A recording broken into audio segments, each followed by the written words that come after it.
Durante essa semana, eu estava vendo uma pesquisa que foi apresentada, uma pesquisa feita por uma revista britânica chamada The Economist, uma revista inglesa. Vocês sabem, a Inglaterra está na moda agora, desde a coroação aí do rei Charles, né? E essa pesquisa feita pela The Economist, ela tinha uma grande pergunta. O que é mais importante para as pessoas no final da vida? Uma excelente pergunta. O que é o mais importante para as pessoas no final da vida? E eles entrevistaram muitas pessoas que estavam justamente aí nos seus dias finais, nos seus momentos finais. E eu imagino que pessoas que estão nessa situação, elas têm uma visão de vida muito privilegiada. Elas conseguem ver também a sua vida com mais clareza e também com mais sabedoria. E de acordo com essa pesquisa, olha só, eles perguntaram então para essas pessoas o que é o mais importante no final da vida. Nos Estados Unidos e no Japão, a resposta que mais encontrou adesão foi: o mais importante é não sobrecarregar os familiares com gastos funerários. Eu vou dizer para vocês que eu fiquei muito frustrado com essa resposta, porque eu imagino que não sobrecarregar os parentes com gastos funerários é algo realmente muito importante, mas não dá para dizer que isso é o mais importante no final da vida, concordam comigo? Poxa, aí também é demais. Bom, os italianos fizeram uma resposta um pouquinho melhor. Os italianos, nessa pergunta, responderam que o mais importante na vida é ter os entes queridos à sua volta. E, de fato, quando a gente lembra do pessoal da Itália, a gente sempre lembra dessas famílias grandes reunidas, né? E eu concordo com eles. Gente, quem na última semana de vida gostaria de passar mais uma noite no escritório? Gostaria de estar perto dos seus diplomas? Ninguém de nós. Qualquer um de nós gostaria de, no finalzinho, estar perto dos seus entes queridos. Não é verdade? Então, quando eu olhei essa resposta aqui, eu pensei, bom, isso realmente é algo que importa muito no final da vida. Já estava por satisfeito, mas daí eu vi a resposta dos brasileiros. Vocês acham que os brasileiros foram bem ou foram mal? E agora a gente já fica meio assim, né? Falou em Brasil. Pessoal, os brasileiros deram uma resposta absolutamente excelente, que me surpreendeu muito. 88% dos brasileiros entrevistados falaram que o mais importante no final da vida é estar espiritualmente em paz. E aí eu comecei a pensar um pouco nisso. Se você tivesse que escolher entre ter muito dinheiro ou estar em paz, o que você escolheria? Gente, eu não pensaria duas vezes. Prefiro estar em paz. Prefiro estar em paz. Se você tivesse que escolher, agora vai ficar um pouco mais difícil, entre ter saúde ou estar em paz, o que você escolheria? Eu fiquei pensando, mas eu já vi pessoas com saúde e sem paz. E eu já vi pessoas com paz e sem saúde. Se eu tivesse que escolher, espero que eu nunca precise escolher entre uma ou outra, mas se eu tiver que escolher, eu prefiro estar em paz. Eu não sei se vocês já tinham parado para pensar, mas paz é possivelmente uma das coisas mais importantes da vida, talvez a mais importante. O que é mais importante do que você estar contente com aquilo que você é e tem? O que é mais importante do que você viver em equilíbrio? O que é mais importante em você conseguir viver tranquilo, sem ficar paralisado por preocupações ou pelo medo? O que é mais importante do que estar em paz? Eu acho que não é à toa que muitas vezes o nosso costume é virar o ano com a roupa branca para a gente tentar de alguma forma ter paz. Pessoal, paz é uma das coisas mais importantes da vida. E a gente tem feito essa série de mensagens, Não Se Perturbe, justamente para entender que nós podemos viver em paz em qualquer situação. No primeiro encontro dessa série, a gente falou qual é o segredo da gente viver em paz em qualquer situação. O segundo encontro da série, nós falamos de como nós podemos experimentar essa paz no nosso dia a dia, no cotidiano. No último encontro, nós falamos de como experimentar essa paz quando a vida vira de ponta cabeça e nos derruba no chão e nos frustra. Foi um encontro muito, muito especial, muito importante. E eu queria estimular você que não estava em um desses três, assista esses vídeos. Eles estão no nosso YouTube, nos nossos canais de comunicação. Nada é tão importante quanto paz. Assista esses vídeos para que você possa encontrar paz. E se você de repente viu um desses encontros, lembre de repente dar uma olhada novamente. Tem muitas coisas que nos passam despercebidos na primeira vez. Mas ainda falta uma questão para resolver. Como a gente pode ter paz nos momentos mais escuros da vida? Nos momentos mais sombrios, nos momentos mais complicados? Como a gente pode ter paz quando a gente recebe um diagnóstico de câncer, por exemplo? Um diagnóstico de câncer terminal. Como é que a gente pode encontrar paz quando nós perdemos uma pessoa muito amada? Como é que nós podemos encontrar paz nos momentos mais difíceis? E a gente vai falar disso hoje, através de, mais uma vez, um estudo de caso, uma pessoa real. A mesma pessoa que nós conversamos 2 semanas atrás, Paulo de Tarso, conhecido como uma das maiores personalidades da história da humanidade, o apóstolo Paulo. Essa foi uma pessoa que sofreu muito. Eu não sei se você sabia, mas assim, se a gente fosse dar uma olhada no panorama bíblico, provavelmente Paulo foi uma das pessoas de todas que mais sofreu. E ele vai fazer um resumo de algumas das coisas que ele passou em 2 Coríntios 11. Olha só. 5 vezes recebi dos judeus 39 açoites. 3 vezes fui golpeado com varas. 1 vez apedrejado. 3 vezes sofri naufrágio. Passei uma noite e um dia exposto à fúria do mar. Você já imaginou o que é isso? Estive continuamente viajando de uma parte a outra. Enfrentei perigos nos rios, perigos de assaltantes, perigos dos meus compatriotas, perigos dos gentios, perigos na cidade, perigos no deserto, perigos no mar e perigos dos falsos irmãos. Quando alguém nos machuca, aquela pessoa que a gente não esperava, talvez essa seja uma das maiores dores que a gente carrega. E ele sentiu. Trabalhei arduamente, muitas vezes fiquei sem dormir, passei fome, sede, muitas vezes fiquei em jejum, suportei frio e nudez. Além disso, enfrentando diariamente uma pressão interior, a saber, a minha preocupação com todas as igrejas. Gente, eu acho esse texto, sabe aquele dia que dá tudo errado? Você já teve um dia desse que dá tudo errado? Que você chega em casa dizendo, como eu sou uma pessoa azarada. Você já teve um desses? Como eu sofro. Mas quando você tiver um dia desses, quando eu tiver um dia desses, é bom que a gente chegue em casa e leia isso aqui. Você viu o que essa pessoa passou? Parece que é mais problema do que uma vida comporta. Agora, se a gente perguntasse para o Paulo, como é que você tem lidado com tudo isso?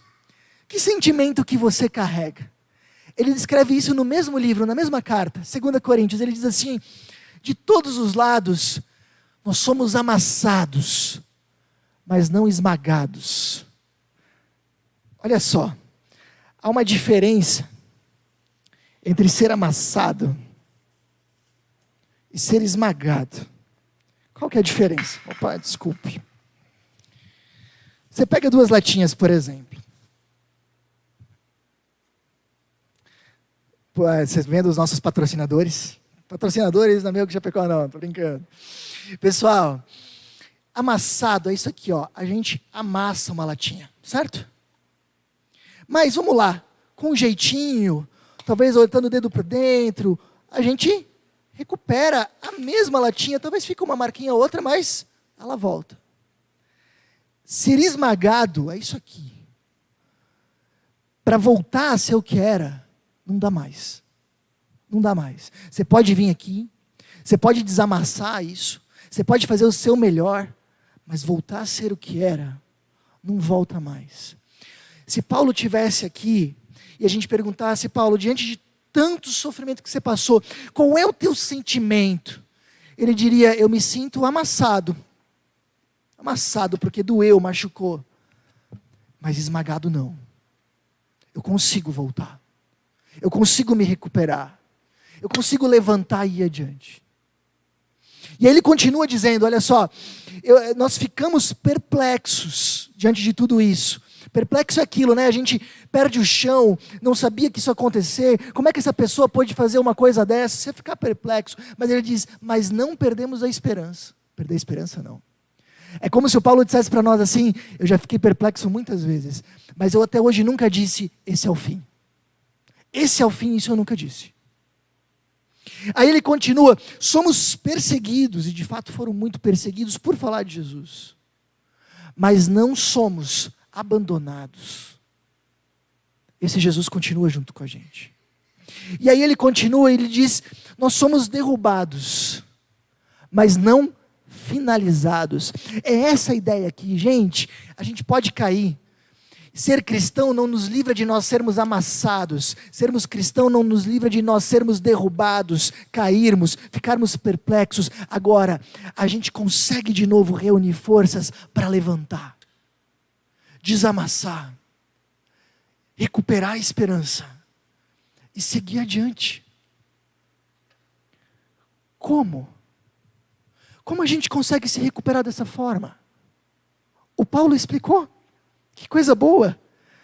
Um pouquinho para frente, no mesmo capítulo, ele diz, sabemos que Deus ressuscitou o Senhor Jesus, que o Senhor que ressuscitou o Senhor Jesus, também nos ressuscitará com Jesus e nos apresentará a Ele junto com vocês. Existe um segredo para nós nunca perdermos a esperança e para nós encontrarmos paz nos momentos mais escuros. Sabe qual é? Se chama ressurreição. Ah, Jorge, essa daí eu já conheço. Já sei que Jesus ressuscitou. Mas honestamente, isso não me ajuda no meu dia a dia. Se você não consegue ser ajudado por essa verdade, é porque muito possivelmente você não entendeu a ressurreição. Talvez você passou por cima dela muito rápido e não entendeu a profundidade e o que ela traz. O que o Paulo aqui está dizendo é que da mesma forma como Jesus ressuscitou, nós ressuscitaremos. Deixa eu explicar isso para vocês um pouquinho melhor. Olha só, esse é o panorama da Bíblia. Nós fomos criados, Deus cria um mundo bom. Em algum momento, os nossos primeiros pais rompem o relacionamento com esse Deus, e a partir daí esse mundo se desconfigura, a morte, o sofrimento, e tudo que é de ruim no mundo entra aqui. Mas Deus faz um povo, desse povo vem Jesus, Jesus morre no nosso lugar, nos trazendo perdão, e Ele ressuscita. A partir de Jesus agora, nós somos reunidos como povo, agora se chama igreja, e esperamos que Jesus volte. Já ouviu em alguns adesivos, Jesus voltará? Significa que quando Jesus subiu aos céus, Ele disse, um dia eu vou voltar. E eu vou restaurar esse mundo para que ele seja como ele deveria ter sido no início. E o que é a ressurreição? Gente, a ressurreição é o poder de Deus que um dia vai intervir na história para fazer com que o mundo que Deus fez volte a ser como Ele fez. Volte a ter o seu design original. Dá para entender isso? É a antecipação desse poder de Deus, que chegou antes da hora, para ressuscitar Jesus e mostrar da mesma forma como foi com Ele, vai ser com vocês. E isso nos mostra algumas coisas muito importantes. Deus tem nos preparado uma realidade eterna, que vai ser material. Gente, às vezes a gente imagina uma coisa meio fantasmagórica, que nós vamos estar aí por aí voando, sentado em nuvens. Isso é muito mais a novela A Viagem do que a Bíblia. Porque a Bíblia fala de uma ressurreição corporal. Jesus tinha corpo. E Ele era concreto o suficiente para que os discípulos encostassem nas suas feridas. Para que Ele comesse com os discípulos, e na hora que Ele comia o peixe não saía pela barriga, porque... Não, Ele comia. Então a realidade que um dia nos espera, ela também é material, concreta. Nós teremos um corpo. Essa realidade que nos espera, ela é pessoal. Jesus, depois da ressurreição, continuou sendo Jesus. Depois da ressurreição, o George continuará sendo George. Você já ouviu aquela história de que um dia nós morreremos e nós nos tornaremos um com o universo, viraremos uma energia cósmica? Isso não é bíblico. E eu também acho que não é nem um pouco consolador. Você já imaginou como é que seria? Se você estivesse nos seus últimos dias de vida, alguém chegasse do teu lado e diz: não se preocupa, você vai virar uma energia cósmica. Sua identidade vai se dissolver e você vai ser um com o universo. Você ia dizer: ah, tá, estou tranquilo, estou em paz. Eu não. Mas o cristianismo, ele é muito consolador em dizer: nós teremos uma eternidade onde nós teremos identidade, onde eu continuarei sendo George. E sabe por que isso é lindo? Porque a gente vai poder se reencontrar, se reconhecer, se ver. Vocês já imaginaram quantos reencontros vão ter nesse dia? Que linda festa! A Bíblia fala de uma nova realidade que vai ser gloriosa. Paulo fala, assim como a semente e a árvore, elas estão conectadas, mas a árvore tem muito mais glória do que a semente. Nós também teremos muito mais glória. Será tudo muito mais lindo. Eu volta e meia falo de um grande escritor chamado C.S. Lewis, que foi um dos maiores escritores do século XX. Escreveu Crônicas de Nárnia. Eu vou falar mais uma vez. Vocês precisam ler as Crônicas de Nárnia. Nas Crônicas de Nárnia, o autor C.S. Lewis explica o cristianismo através de fábulas, através de literatura de fantasia. É lindo. A última crônica se chama A Última Batalha. E ele fala assim da eternidade. Imaginem o seguinte, é uma boa imagem. Imagina que a gente está no mundo de hoje, só que muito mais lindo, com cores que a gente nunca viu, com tonalidades que a gente nunca tinha percebido. Sabe quando a gente para na frente de um pôr do sol e a gente fica admirado, extasiado, pensando: que lindo isso aqui. Imagina que a nova realidade vai ser assim. Imagina que o mundo continua sendo mundo. Vai ter Brasil, vai ter Espanha, vai ter Portugal, vai ter Nova Zelândia, mas muito mais lindo, muito mais bonito, muito mais vivo. Como se tudo que a gente tivesse visto até hoje fosse só uma sombra. E agora, finalmente, a gente vai poder ver de verdade. Já imaginou isso? Essa é a imagem que ele pinta no livro. E eu acho uma imagem boa da gente ter. Uma realidade concreta, pessoal, gloriosa e eterna. Eterna. Deixa eu compartilhar com vocês uma das situações que eu acho mais lindas e que eu guardo para a minha vida. É o final das Crônicas de Nárnia. O autor C.S. Lewis, novamente, ele diz o seguinte: as coisas que começaram a acontecer a partir daquele momento eram tão lindas e grandiosas que não consigo descrevê-las. Para nós, esse é o fim de todas as histórias e podemos dizer com absoluta certeza que todos viveram felizes para sempre. Para eles, porém, este foi apenas o começo da verdadeira história. Toda a vida deles neste mundo e todas as suas aventuras em Nárnia haviam sido apenas a capa e a primeira página do livro.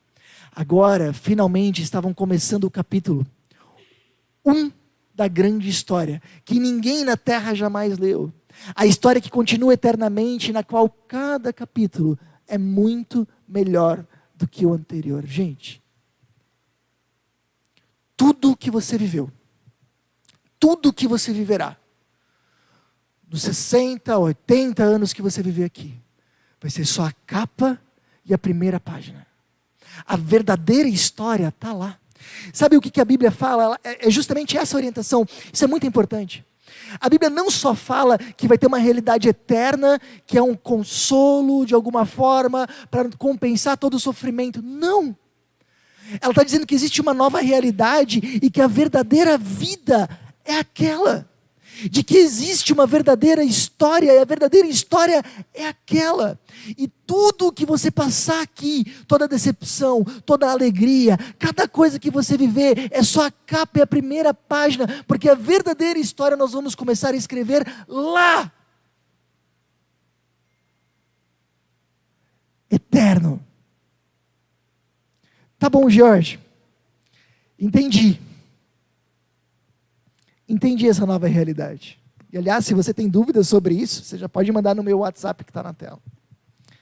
Mas me diz uma coisa. Como saber dessa nova realidade pode me ajudar a ter paz? Essa é a grande questão. Olha só o que o apóstolo Paulo ensina, 2 Coríntios 4.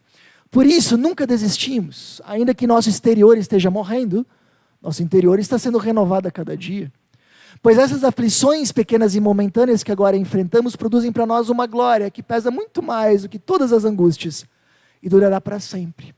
Portanto, não olhamos para aquilo que agora podemos ver.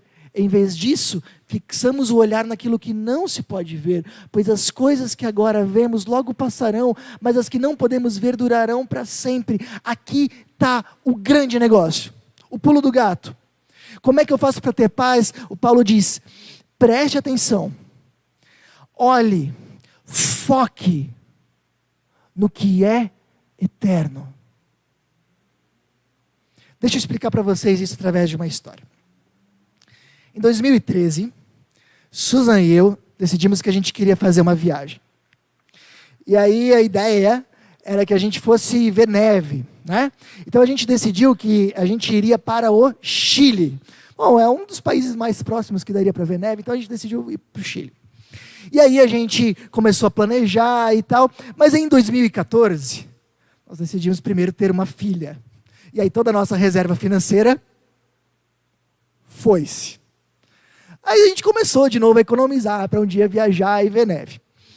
Aí em 2016 veio outro filho, né? Afinal de contas a menina precisava de um irmãozinho, então a nossa reserva financeira foi-se de novo. Mas em 2017 respiramos fundo, agora vai dar viagem, vamos lá. E começamos a economizar e tal. E aí a gente viu que era um pouco mais caro do que a gente imaginou. E a gente começou a ir. Em 2019 a gente conseguiu o que a gente precisava. Compramos as passagens, compramos o hotel para viajar no inverno de 2020. E a gente pensou, estamos tranquilos. Passagem compradas, não tem nada que possa dar errado agora. E veio uma pandemia.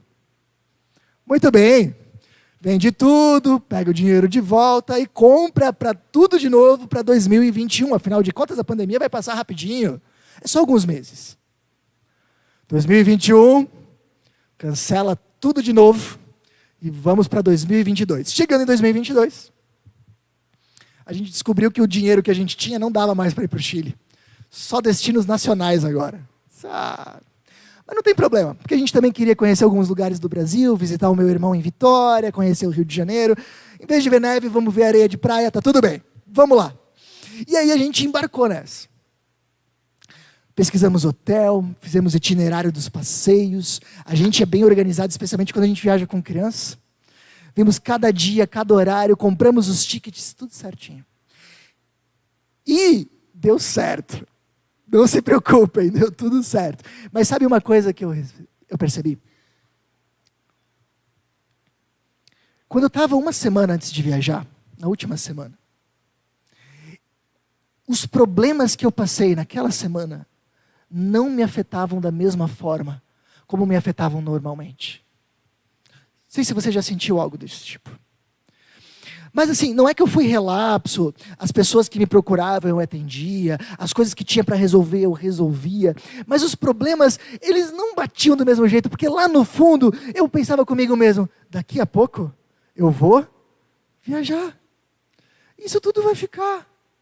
E esses problemas, eles não vão afetar a viagem. Eu tinha algo tão lindo pela frente, que eu tinha esperado por tantos anos. E aquilo não poderia ser tirado de mim, ou pelo menos não por aquelas coisas que eu estava passando. E aquilo me deixou tranquilo.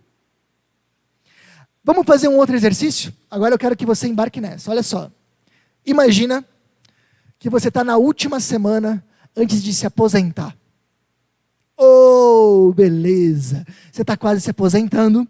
Última semana, o caminhão da mudança para você ir morar na praia já está fretado, está tudo certo, você já está com tudo pronto e você vai fazer aquilo que você sempre quis pelos próximos 5, 10, 20 anos, se o Senhor permitir. Consegue imaginar? Última semana de trabalho?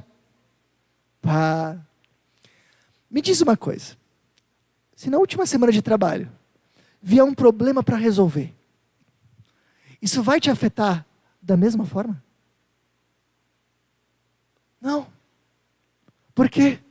Porque você tem na tua frente alguma coisa muito especial, que você esperou por muito tempo, e que esse problema não vai afetar. Dá para entender? Agora imagina, o que o Paulo está dizendo é a mesma coisa. Nós temos pela frente uma eternidade inteira, que nenhum problema desse mundo pode afetar. Essa é a ideia. Pessoal, cada problema que você tiver, imagina essa linha aqui, ela até está cortadinha, a parte vermelha que está ali, ó, na parte preta, é a sua vida, é isso aqui. Tudo o restante é a eternidade, mas imagina que essa linha que ela vai continuar, ela é infinita, ela vai dar volta no mundo e vai voltar. Se você tiver um probleminha, que vai afetar isso aqui da sua vida, mas não vai tocar em todo o resto, você tem motivos para se preocupar? Agora imagina, você perdeu uma pessoa amada, eu sei, isso é muito doído, eu já perdi algumas pessoas, eu sei que não são pessoas talvez tão próximas como muitos outros aqui perderam, mas significa que você vai ficar sem essa pessoa, isso aqui, eu sei que vai ser doído, mas é isso aqui, perto de toda a eternidade que você tem pela frente, dá para entender? Você vai ficar sem essa pessoa durante a capa e a primeira página. Todo o resto você vai estar com ela. De repente você está com um problema de saúde que você sabe que é irreversível. E você pensa, mas que coisa! Esse problema de saúde vai afetar a capa e a primeira página. Todo o restante da sua verdadeira história que vai acontecer na eternidade não é nem encostado por isso. Sabe qual é o grande problema?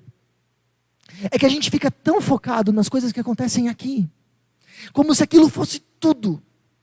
E aí quando acontece alguma coisa, a gente pensa, nossa, a minha vida acabou. Nossa, como agora vai continuar a minha carreira? Gente, toda a tua carreira, toda a tua vida é só a capa e a primeira página. A tua verdadeira história, nada no mundo pode encostar. Você consegue perceber isso? E aí o que o Paulo fala? O segredo é nós pensarmos nessa eternidade, desejarmos ela, esperarmos ela, ansiarmos por ela, meditarmos nela, pensarmos como será bom lá. Sabe, uma das coisas que eu tenho aprendido é que o segredo para a paz interior não é evitar pensamentos naquelas coisas que de alguma forma nos angustiam. Isso cria, sabe aquele negócio, melhor não pensar nisso? Isso cria uma paz muito frágil, qualquer coisa derruba, qualquer adversidade derruba. O segredo para a paz interior é nós pensarmos com profundidade naquilo que nos consola.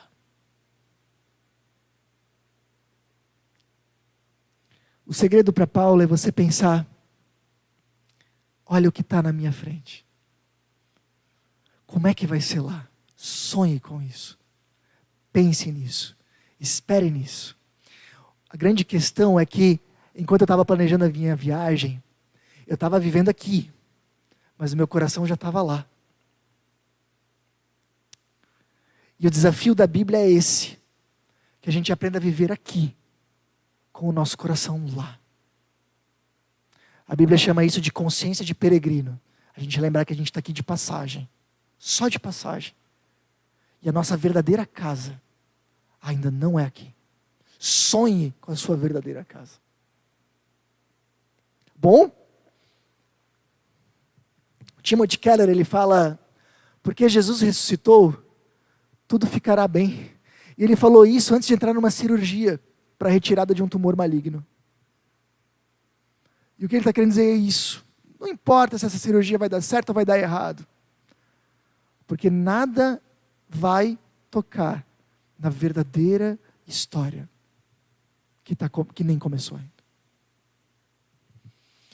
C.S. Lewis, última citação dele, ele diz, tenho de manter viva em mim a chama do desejo pela minha verdadeira terra natal, a qual só encontrarei depois da morte, e jamais permitir que ela seja arrasada ou caia no esquecimento.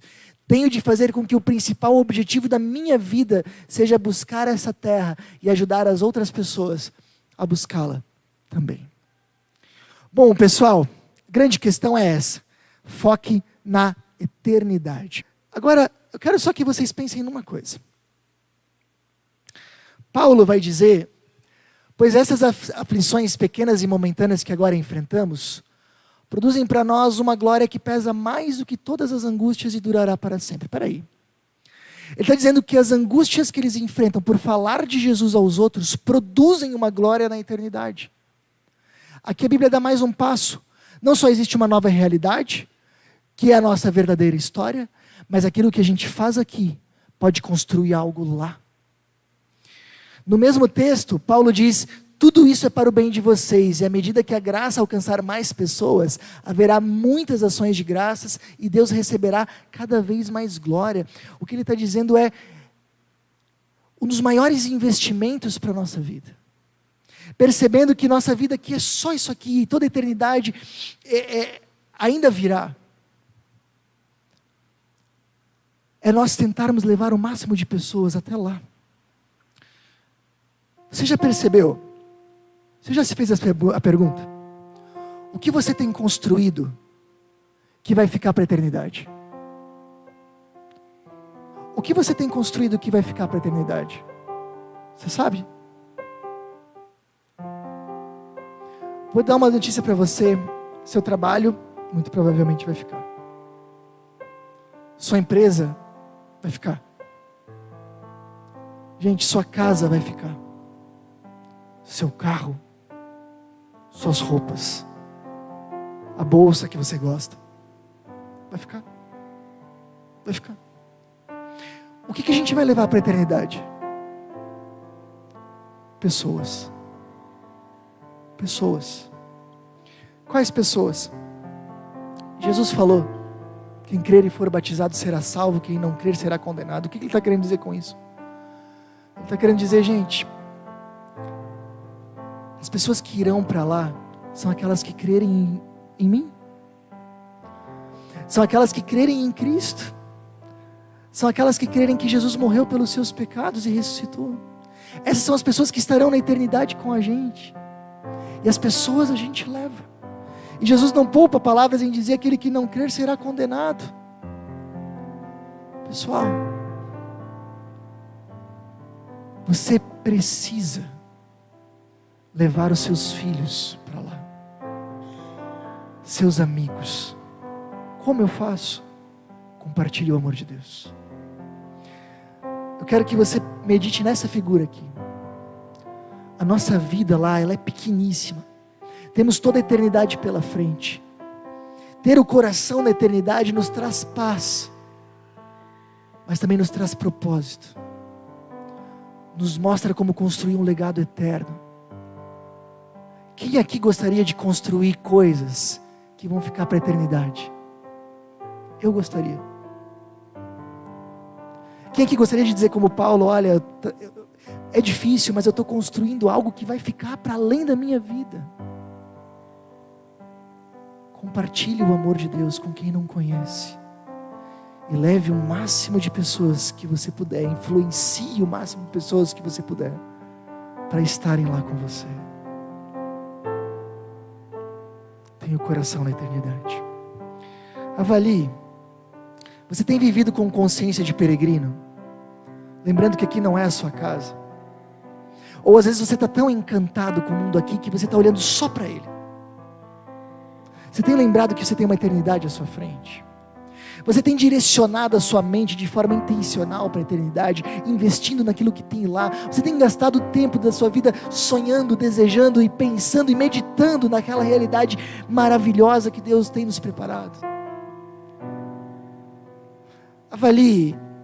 Você tem buscado construir um legado eterno? Ou tudo o que você tem construído vai ficar exatamente aqui, no dia da sua morte? Gostaria de incentivar vocês a decidirem focar na eternidade. Gente, ser cristão é isso. Não é olhar com desprezo para a nossa vida aqui, não é amar menos a nossa vida aqui, mas é amar mais a vida de lá. Foque na eternidade. Decida deixar esse pensamento da eternidade te trazer paz. Lembrando que qualquer coisa que você passe só vai afetar a capa e a primeira página da verdadeira história. Decida deixar isso te direcionar. Decida isso te ajudar a decidir como você vai investir o seu tempo, o seu esforço. Decida influenciar pessoas a viverem com Cristo. Construa um legado eterno.